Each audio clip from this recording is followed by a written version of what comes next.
Hello and welcome to TVP World Talks. I'm your host, Diana Skaya.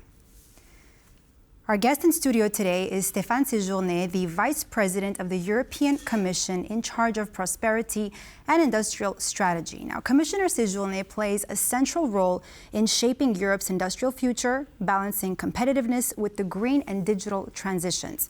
We'll discuss key challenges facing Europe's industries, including global trade tensions and the impact of U.S. tariffs. Monsieur Séjourné, c'est un plaisir de vous avoir en nos studios aujourd'hui à TVP World. Merci pour l'invitation. Donc, commençons par un sujet. Let's begin with a topic that is becoming an increasing concern for Europeans, especially after last La night. crainte d'une guerre commerciale. The fear of a global trade war.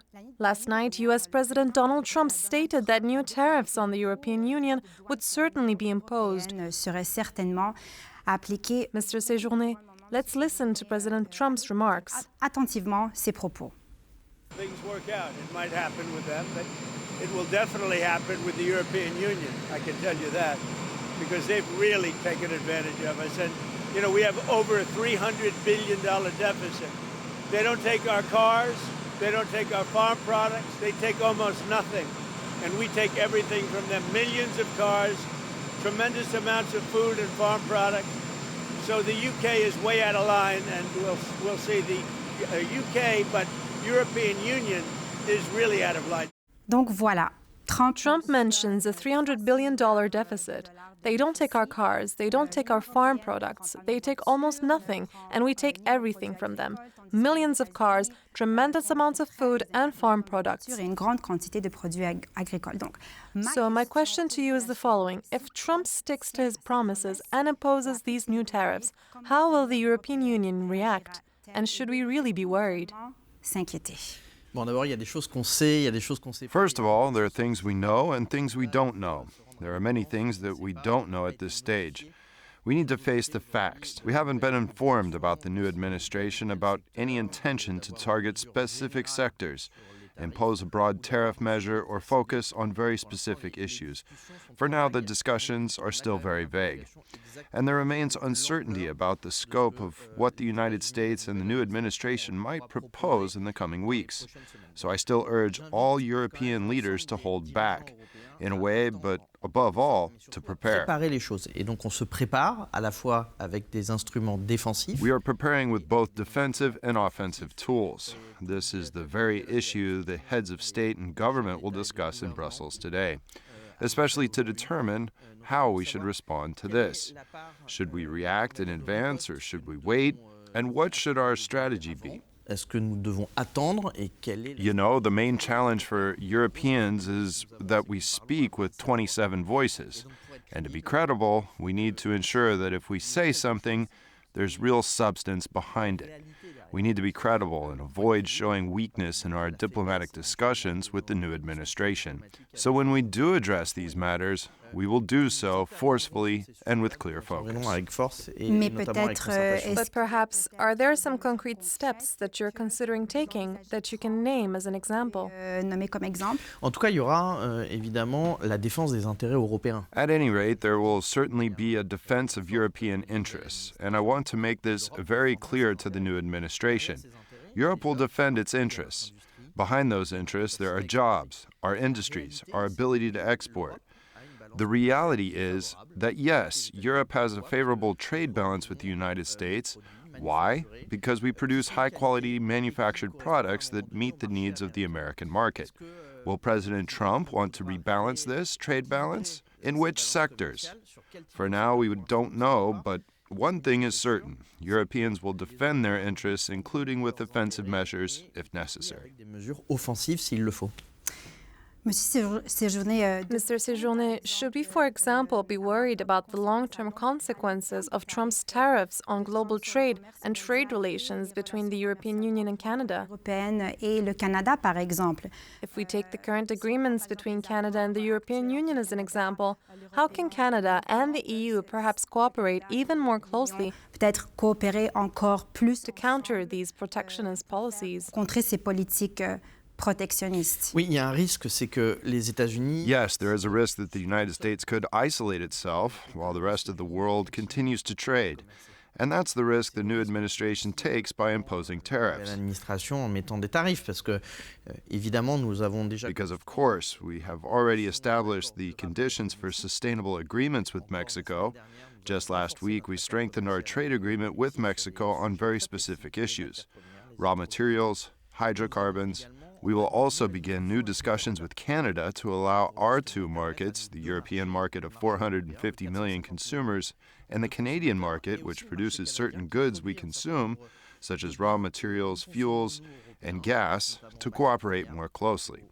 This could potentially be part of new discussions if the Americans close themselves off. dans des nouvelles formes de discussion si jamais les Américains se ferment. So we must be very careful about how the United States shapes its industrial and trade policies, because there is a risk that, in fact, the rest of the world will continue to trade, continue to exchange, while the Americans isolate themselves.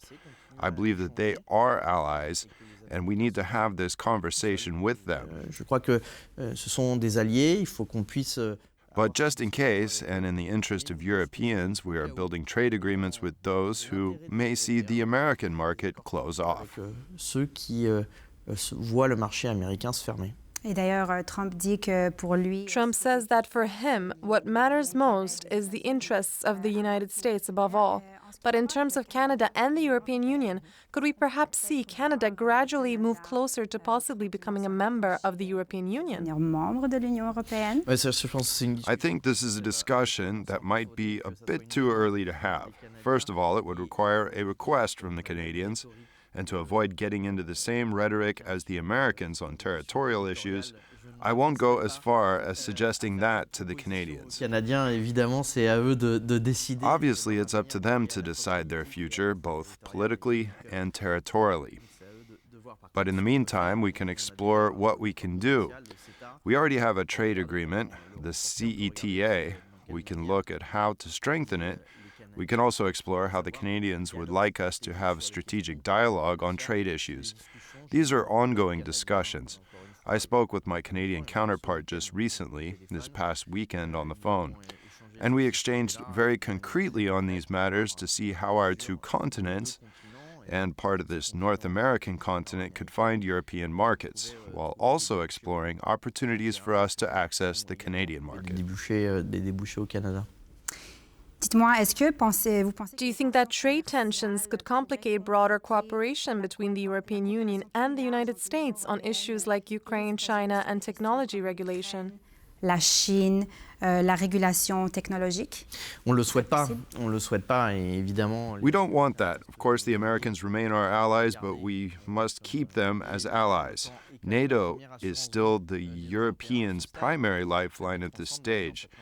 Being together in the Atlantic Alliance, we now need to build the second lifeline, which is a European defense strategy.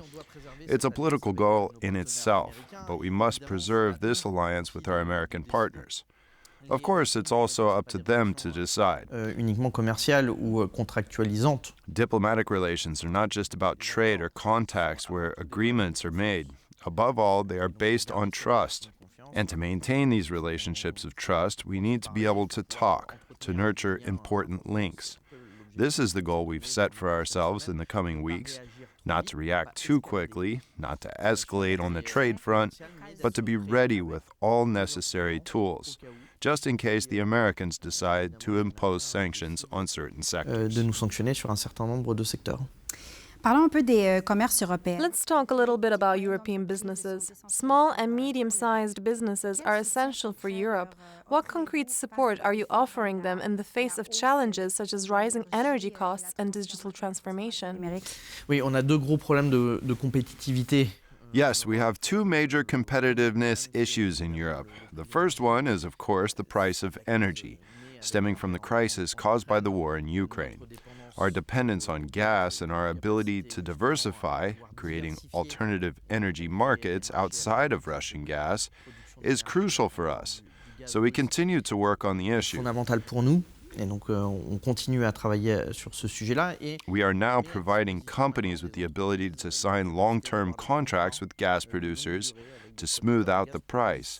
But in reality, in the medium term, we have no other option but to produce more energy locally within Europe. You know, we were talking about the United States earlier. To make this transition, we have a negative trade balance with the U.S. of 600 billion euros on carbon-based products, including gasoline, oil, and gas. This trade imbalance is all the more concerning because we don't use it to improve our competitiveness, to fund our hospitals, or to educate our children. So we also have an economic strategy to produce low-cost energy on European soil, in Poland, but also across all territories, so that we can, within the framework of energy independence, gradually bring down energy prices. This is our main objective. C'est notre objectif principal. In the coming days, we will present very concrete proposals to the European Commission that support competitiveness and provide solutions for the energy crisis. These will include new contracts, but also production factors to make it easier to set up factories, reduce bureaucracy, and streamline producers. This will be the goal for the coming weeks and part of the Clean Industrial Deal, which we will present in a few weeks to the European Commission. Quelques semaines maintenant à la Commission européenne. Et juste brièvement, And how do we also balance the disparities between the poorer countries in Europe and the others? et d'autres. Oui, il y a des aspects de cohésion qui sont... Yes, there are aspects of cohesion that need to be taken into account, particularly with regard to the decarbonization of industries. We have a lot of industries in Europe that are very energy intensive, many of them here in Poland, but also in France and Germany. To avoid, in particular, state aid being given mainly by countries that are in a position to provide it, such as France, Germany, and others, that could launch state aid and decarbonize their industries more quickly. Nombre de pays qui pourraient lancer des aides d'État. We will create a European Competitiveness Fund that will be accessible to all member states.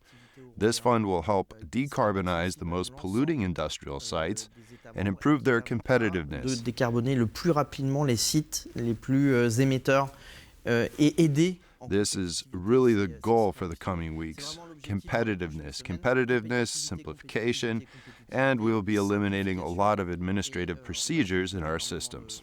D'administration, de procédures administratives dans nos... That's all the time we have for this interview. Thank you very much, Mr. Séjourné, for your insights on all these crucial and important issues for the European Union. Thank you so much for being here with us today on TVP World. Merci, à très vite. And that completes this edition of World Talks here on TVP World, where every word matters. I'm Diana Skaya. Thanks for watching.